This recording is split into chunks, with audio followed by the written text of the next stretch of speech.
I'm so excited. My package of books has arrived. Oh my goodness. I'm so pleased. I'm so happy. I will settle myself down somewhere. Oh, I'm so excited. The state of my room, I've got crap everywhere. So I'm so excited because my package from the works has arrived. I did an order just before the new year of books and they're here. So excited. So I do apologise for the state of my room, the state of me. That looks a little bit better. I'm in an absolute state and I'm wearing the same jumper I've worn in my last two videos. I promise I do have other clothes. So my package arrived from the works. I'm so excited. I'm so excited to read these. Starting off 2020 the right way. I think I have a total of 13 books, I think. We shall see. I can't remember. But the first book that I got was Peter Pan. And Peter Pan in Kensington Gardens. I am excited to read this one. I have never read Peter Pan before. It's one of those beloved classics. I have seen countless remakes, movies, and I was dying to actually read the proper book, so I finally got that. And it's only £3. I paid £3 for this, so yeah. Next is a book called Every Colour of You, a beautiful coming of age story. The works does a deal where if you buy 3 books that are in this like offer, it's like 3 books for £5, or they're like £2 each. So a few of them are just in that. I was just scrolling through. There was like about 700 different books. I was scrolling through all of them for a few that caught my eye to get the 3 for £5. And I think this was part of it. Zoe and Tristan couldn't be more different, which is precisely why when they meet in a hospital waiting room, Zoe becomes determined to get to know Tristan better. But Tristan is struggling with a sadness no one seems to understand, least of all himself. Giving up isn't in Zoe's nature, and as the two spend more time together, it seems like Tristan might be coming around to seeing the world the way she does. Until one day everything changes, and in trying to put Tristan back together, Zoe finds herself falling apart. It sounds interesting. It sounds kind of YA-ish, so I just still love a YA book, so yeah, I think it will be, we shall see, interesting. I just love the cover. I thought it was quite cute, it was quite pretty, so yeah, so that was, I think I paid like, well, in that offer, so yeah. Next I have Sharp Objects by Gillian Flynn. I have absolutely no clue about this book. I just happened to notice literally all these books, apart from Peter Pan, which I knew I wanted, literally all these books are like just me scrolling through looking for like books that were like £3 and £2 and just buying them. So I have absolutely no idea about any of them, but Sharp Objects. I can't even remember what this one's about. It's been a while, but Camille Preaker? Is that Preaker?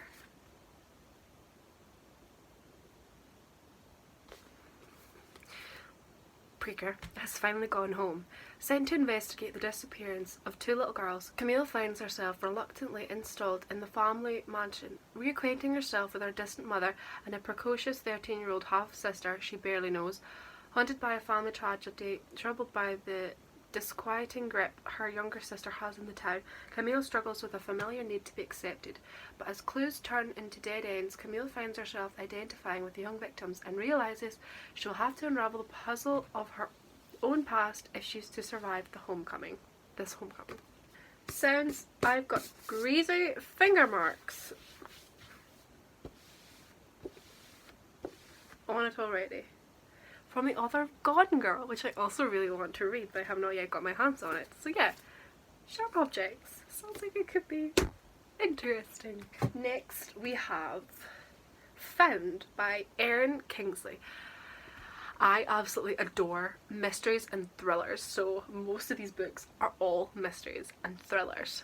That's like my main go-to when it comes to books these days. One child is safe, but how long until another is taken? When 11-year-old Evan vanishes without trace, his parents are plunged into their worst nightmare, especially as the police, under massive pressure, have no answers. But months later, Evan is unexpectedly found, frightened and refusing to speak. His loving family realise life will never be the same again. D.I. Naylor knows that unless those who took Evan are caught, other children are in danger, and with Evan silent, she must race against time to find those responsible. I love a crime book. This sounds like it's very interesting. I just love. Look at it. Look at that little boy. Oh my god, it looks like... What's the kid's name in it? The little boy. Georgie? Is it Georgie? You'll float too! You'll float too! Found by Erin Kingsley. I'm quite excited to read that. I do love a good mystery thriller. Next we have The Guilty Friend by Joanne Sefton. 3 close friends. One of them is dead. One of them is lying. One of us is lying. One of us is crying in her lonely bed, staring at the ceiling, wishing she was somewhere else instead. Can Karen keep her secrets hidden, or will her guilt tear an innocent family apart? Alex, Karen and Misty were an inseparable trio at university, but when Alex died suddenly, the remaining 2 friends could no longer look each other in the eye, knowing they both had a part to play in her death. 30 years later, Misty and Karen have long since moved on with their lives, but when Karen thinks she sees her former friend alive, she soon becomes obsessed with a past she thought she'd left behind. Before long, the perfect life she's built for herself starts to unravel, and it seems as though history might just be repeating itself. Thrillers, mysteries, love them. I'm so excited to read like most of these, just because, yeah, I mean, I definitely think that my go-to books these days, or the majority of what I read, is very much thrillers and mysteries. I do like a bit of fantasy. I have not read a lot of fantasy. I am working my way through The Lord of the Rings. I'm still working my way through A Song of Ice and Fire. I must admit, thriller and mystery books? Okay, so something a little different but also pretty much the same. We have The Familiars by Stacey Halls. This cover, oh my gosh, that is so beautiful. I love it. I seen this book in Tesco one day and I was like, I had my eye on it, and when I saw it was only like £3, I was like, getting it. In a time of suspicion and accusation, to be a woman is the greatest risk of all. Lancashire, 1612. Fleetwood Shuttleworth is... That's her name? What? That's a name? I thought it was a place. Lancashire, 1612. Fleetwood Shuttleworth is 17 years old, married and pregnant for the 4th time, but as mistress at Gawthorpe Hall. She still has no living child, and her husband Richard is anxious for an heir. Then she crosses paths by chance with Alice Gray, a young midwife who promises to help her give birth to a healthy baby.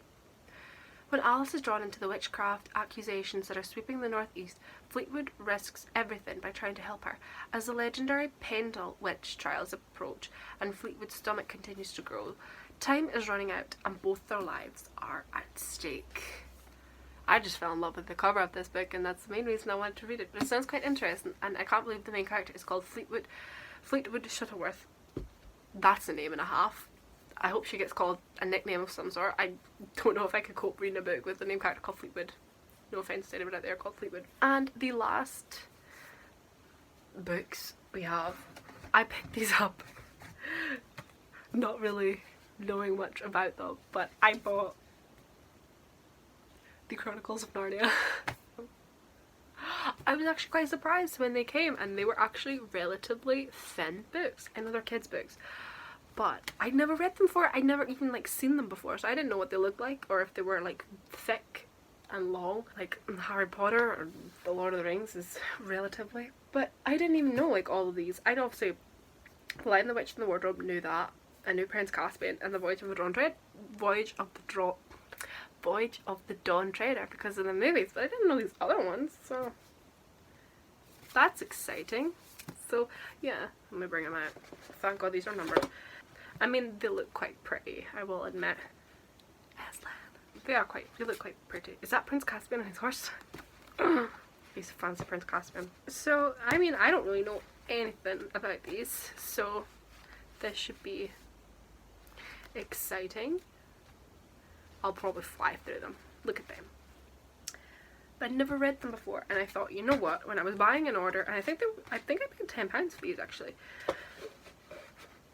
I thought, you know what, let's just, I can't get them back in. On a daring quest to save a life, two friends are hurled into another world where an evil sorceress seeks to enslave them. But then the lion, Aslan's song weaves itself into the fabric of a new land, a land that will be known as Narnia. And in Narnia, all things are possible. Book 1 of 7 in the classic series by C.S. Lewis. I didn't realize they were this little. I don't know what the originals must be like, but I had no idea. But oh well. This should be fun. If I read these in like a week, that's like my first 7 books of the year done. And lastly of all, although this is not a book, I got myself a diary for 2020. Believe to Achieve. I love I do love a week, I don't know what they call this, is it a week of view, whatever, but I love having like, I don't like a day, a page kind of thing, I love having like weeks, a week, and like the double pages. I don't know, I find like I don't need a whole page to write about my day. I have an actual journal that I write in every night. So yeah, this looks nice. I shall get this into action. But yeah, I thought that was quite cute. Believe to Achieve. So this was my purchases. Quite extreme for me. Quite tame for somebody else, I imagine. But I'm actually so excited now to read these back in the bag. What a neat little box. I was not sure what size it was going to end up being, but it was okay. But yeah, so that was my little haul of books that I bought. And I'm so excited to read them. I'm so excited. Getting off 2020 to a good start. I've set myself a reading goal of 40 books this year. I doubt I'm going to do that, but we shall see. Could be good fun, but oh well. Thank you for watching, and I shall see you in my next video.